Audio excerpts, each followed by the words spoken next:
Hey everybody, Scout Crafter here again on a blustery, cool day. No mosquitoes, you gotta love that. Anyway, here's something I've been promising for a while.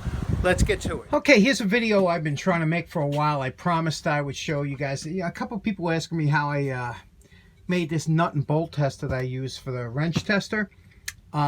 Basically, this is the way I make it. There's a bunch of different ways you could make it. I mean, you don't have to use a spring. You could just tighten up on the nut, a bolt underneath, but I'm going to show you how I like it. I happen to get these valve springs. They used to be thrown out at work, and I would just grab them. I said I'll be able to use them for something. A very strong spring. But basically, it's a 1/2-inch bolt, 3 washers, and a nut. And we take a piece of 2x4, and you can see I marked the middle here. I'm going to drill it out, and then we'll put the bolt through there, and I'll show you how we do this. Okay, to drill a hole in our block of wood, we're going to use what's normally known as a spade bit. And these are bits that come, they're basically just nothing but a flat piece of metal been sharpened on one side. When you see these sizes on here, like this one's a 3/4, that's a pass-through size. That means a 3/4 inch bolt will pass through the hole, so they're usually a little bit oversized. Now, the one problem with spade bits usually is they're notorious for tear out, and I'll show you what tear out is. We're going to just drill a quick hole through here, and I'll show you what happens.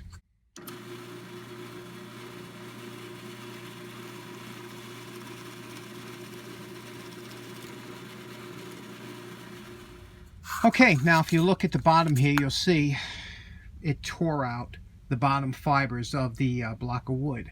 And again, that's notorious with these type of bits. That's what they're known for. I'm going to show you a quick and easy way. You could put a blocking piece of wood, a piece of what they call sacrifice wood on the bottom of this, drill through it, and that'll stop the tear out. But the easiest way I found is that you bring this down here just a little bit lower, and you set your depth stop so the drill can't go any more here, and it'll just pierce the bottom of the wood.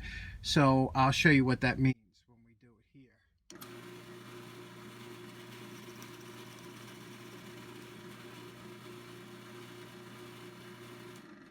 here. Okay, now you can see we just drilled through there, and there'll be a little bit of a hole. You see that little dimple there, that little hole? Now you just flip it over and you drill it from that side.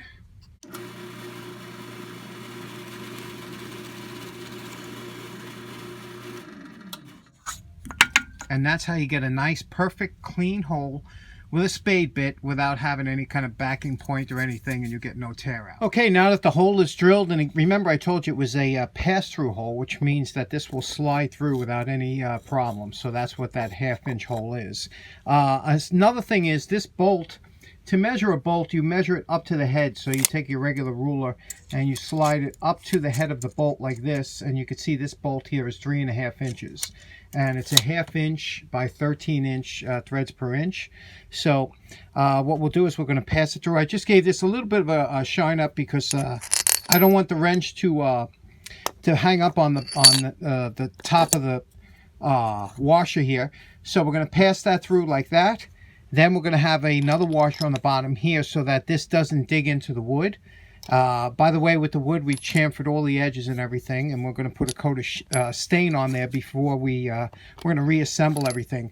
This spring, when it compresses, it opens up a little bit, so if it's a little snug going on, that's okay.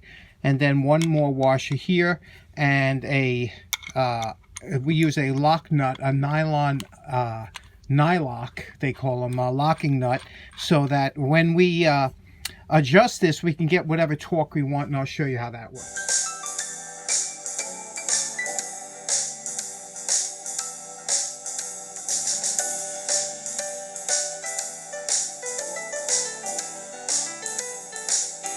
Okay, here we have our, this is the old nut tester that I've been using for quite some time. I made these two to show again how they're made. This one here's the new one.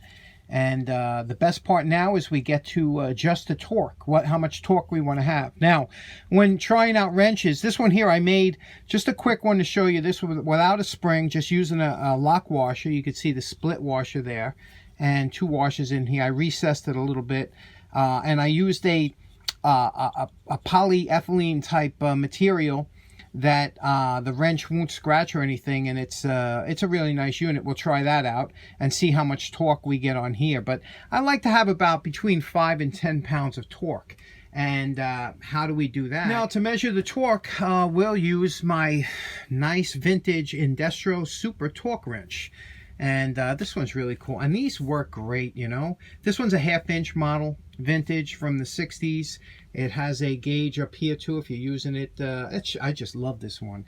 I have a few different vintage torque wrenches. I've always found them interesting. But, you know, I always like these phenolic acetate handles. So now what we're going to do is I'm going to test the original torque nut and bolt tester. I had to about between 5 and 10 pounds of torque. So I'm going to try and bring these ones up maybe a little bit more so we get a better use or test now out. To adjust the torque on here, the beauty of this spring, the compression spring, is we'll mount the nut into the vise, and then we'll just take a wrench and tighten this up and compress the spring, and that'll increase the torque, you know, the amount of torque needed to spin this this nut once it's turned. So you can see we just compressed the spring a little bit, and now I'm going to put it in here and test it with the torque wrench. Okay, we mounted this into the vise now. We're going to put this on here like this and watch the needle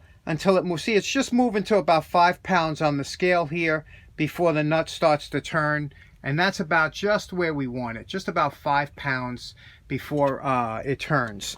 And with 5 pounds of torque, that gives a very nice ability to use it just like this. You know, it works really. This is the way you want to do it to test it out.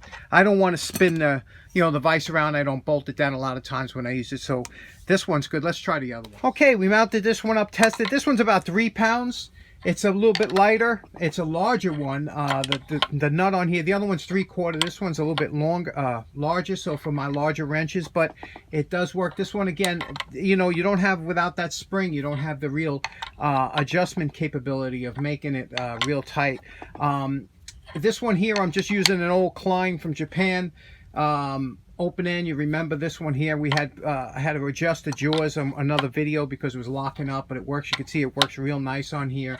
It's nice and smooth. It's all greased up. This one works well, but I do like the spring one better. And that's the so in closing, they don't have to be pretty, but if you're going to do any kind of wrench restoration or something, a good nut and bolt tester or wrench tester is a good thing to have, good thing to make. You can make it very easily with just sandwiching a nut and bolt on there, but the way I prefer is to have some kind of spring so you can adjust the torque.